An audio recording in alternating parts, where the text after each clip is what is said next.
Let's start with how others see us. Dynaxiom 3361. Dynaxiom 3361. Yeah. Yeah, this one hits hard. It basically says people might care about you or your work, but maybe in ways you really don't want them to. Okay, so a mismatch between what you put out and how it lands. Exactly. It's that gap. And the source material connects this to thin slicing, right? That Malcolm Gladwell idea from Blink, where we make these super fast judgments based on like tiny bits of information. That's the mechanism. Your brain does it automatically. Quick assessment. But how accurate is it if someone's judging me that way? Well, that's the catch, according to the Dynaxiom. It's efficient, maybe, but hugely unreliable if you're on the receiving end. These snap judgments, they're just loaded with unconscious bias, stereotypes, psychological priming. So the person judging isn't even reacting to my work necessarily. They're reacting to their own stuff. Pretty much. Their assessment gets warped by baggage they don't even know they're carrying. It's not really about you or your work's merit, often. Wow, okay. That's sobering. Mm-hmm. If external judgment is that flawed, how do we handle the internal side? Which brings us, I guess, to Dynaxiom 3367, this idea about emotional bruising, that we just hurt each other by existing. Yeah, the axiom suggests our emotional wiring is just fragile. We bruise easily. And it specifically calls out the feelings we get when others succeed, doesn't it? That's what's interesting. Not just general annoyance, but specifically jealousy, envy, resentment, even anger and contempt. Why, though? What drives that? It's framed as a kind of perceived loss. When someone close to you, a friend, colleague, whatever, moves ahead, gets that promotion, has that success. You feel like you've lost ground. Exactly. It hits you as a one-down situation. And the source says this triggers an immediate, almost chemical need to even the score. It's instinctual, neurotransmitters firing off. So it's not even really rational half the time. It's just this raw, competitive drive kicking in. That's the argument. Purely mammalian nature, deep and old. Knowing why doesn't stop the feeling, but it explains why interactions can feel like this subtle, constant competition, even when we don't want them to. Okay, if social life is kind of like warfare, as you put it, then winning becomes key. Which sounds like Dynaxiom 3368, the one about competence that makes this distinction. Ableness isn't ability. Capacity isn't capability. Can you unpack that? Yeah, it forces you to look really hard at context. What does ability actually mean in this specific situation? Okay. And in really competitive fields, especially where power or big stakes are involved, the axiom argues that the real ability, the defining one, is simply the ability to win, period, above all else. So not necessarily skill or talent in the traditional sense. Not always. It might mean using force or cunning or manipulation, whatever it takes to secure the win. That becomes the measure of capability in that context. And the example given is politics, right? Yes, a prime example. A politician might have the skills to govern, well, be technically capable. But if they perceive they can't win or hold power through those skills alone, then their real ability is using whatever force or leverage they need to. exactly, brute force, maybe power plays, Yeah, that becomes their effective competence in that specific arena. It's a pretty harsh way to measure it. it really is. So, okay, we have this picture emerging. Flawed judgments from others, these internal conflicts when people succeed, and competence defined sometimes just by winning. It sounds pretty bleak. Maybe that's why people turn inward to creative work for validation. Let's shift there. Because Dynaxiom 3365 dives right into AI art. The question everyone asks is, does it have soul?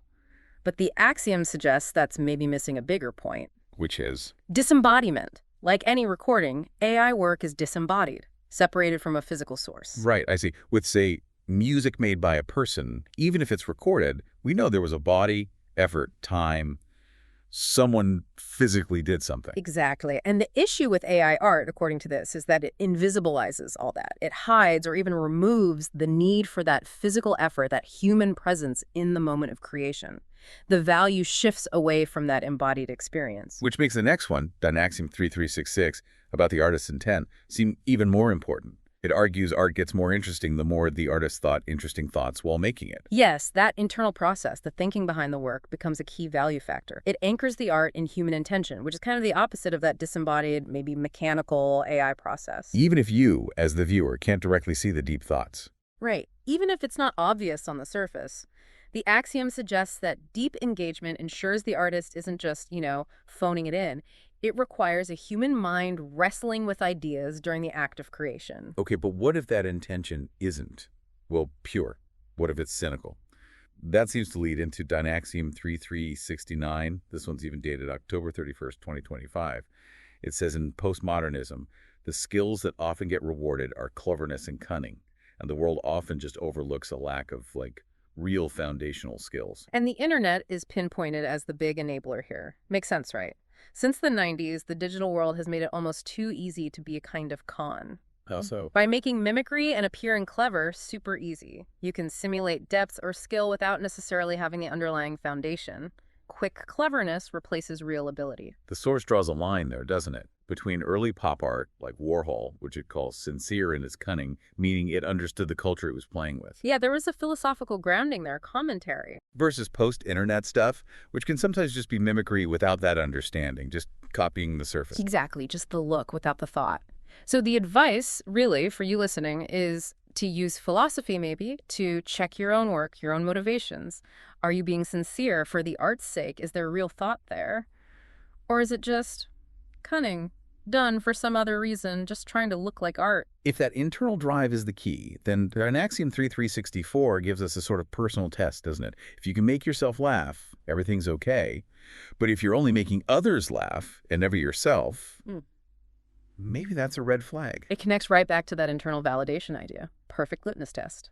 The Creative Act, 36364 argues, fulfills its main purpose if it's genuinely therapeutic for you, the creator. Whether anyone else sees it or not. Exactly. Regardless of external validation, regardless of audience, it's like an internal shield against that flawed judgment we talked about with 3361. Okay, let's pivot again to more strategic thinking, decision-making in life. And Dynaxiom 3362 hits with a real paradox. Survival of the fittest might actually become survival of the shittiest. Wow, that's provocative. It is, and it's a deep point about risk, like systemic risk. The argument is that when everyone is intensely striving, just trying to survive and get ahead individually, that pushes us towards selfish behavior. Short-term gain becomes the focus. Cut corners, ignore the downstream effects. Okay, I see where this is going. And when enough individuals or companies or whatever do that, skip safety, ignore environmental costs, maximize profit right now, it actually puts the whole system, everything, at greater risk. Risk of injury, death, trashing the planet. So the very things that make an individual seem fittest in a cutthroat environment, that relentless, maybe selfish striving, actually makes the whole group less safe, less likely to survive long term. Precisely. That's the survival of the shittiest path, increasing collective risk through individual optimization. It's a chilling thought. Definitely. So if striving is dangerous, what about pulling back? Dynaxiom 3363 talks about the flip side, how giving up one thing can cascade, leading you to give up lots of other things too. Yeah, it's about the momentum of choice, a strategic warning, really. Can you give an example, like deciding to avoid certain food ingredients? Sure, or maybe leaving a job you hate. That doesn't just change your income, right? Suddenly you're cut off from that old social network, your daily routine is gone, maybe even how you see yourself shifts. Right. It's never just one thing. It dominoes. It dominoes. And the Axiom notes it works the other way, too. Starting something new can also cascade into unexpected habits or opportunities. But it adds a note of caution. The outcomes aren't always purely positive. Starting something new can have mixed results, too. It's about being aware of that inertia. Which feels like a perfect lead-in to the last one here, Dynaxiom 3370. This one tackles what feels like the ultimate modern trap, busyness. It says busyness keeps us stuck in modernism. This is a really key philosophical point in the stack. That constant pressure to be doing something, to feel productive. It stops us finding good ideas. Yeah, and the axiom is specific. Good ideas often don't require much action at all. They might require stillness, reflection. Busyness demands action, non-stop action, which actively prevents finding that kind of insight. So we're trapped in a cycle of doing, which stops us from thinking clearly about what should be done. How do we break that?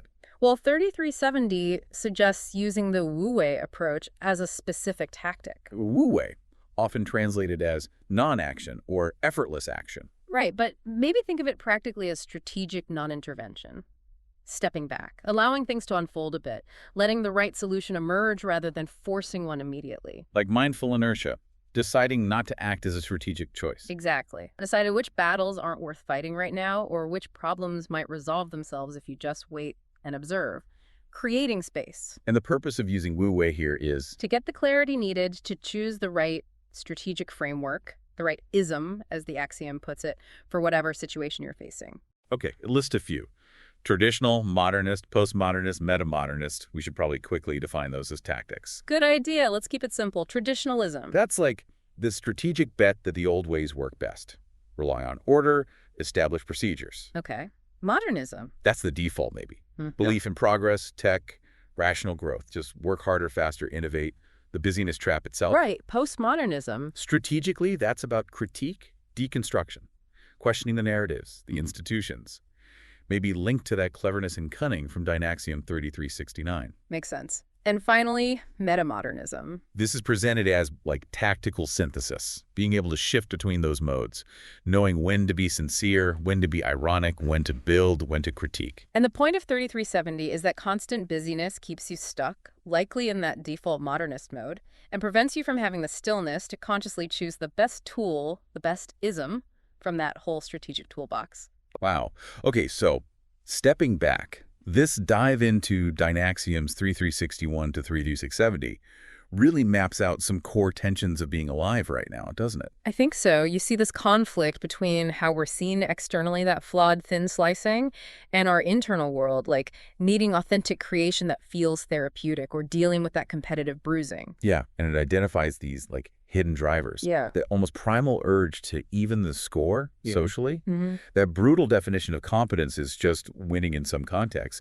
And that really stark warning from 3362 that just striving selfishly could be the most destructive path for everyone. Exactly. These aren't just abstract ideas. They feel like they explain a lot of friction we experience. So these 10 nuggets, they really do offer a kind of shortcut, maybe, to recognizing what's going on beneath the surface in our interactions and our own choices. Hopefully, yeah. A framework to think with. Which leads us to the final thought for you, the listener. Pulling from that last Dynaxiom 3370. If busyness keeps us locked in that modernist, do more faster mode, what might happen if you tactically tried wu-wei strategic non-action in just one small part of your life this week? Just step back for a moment. What might that stillness reveal?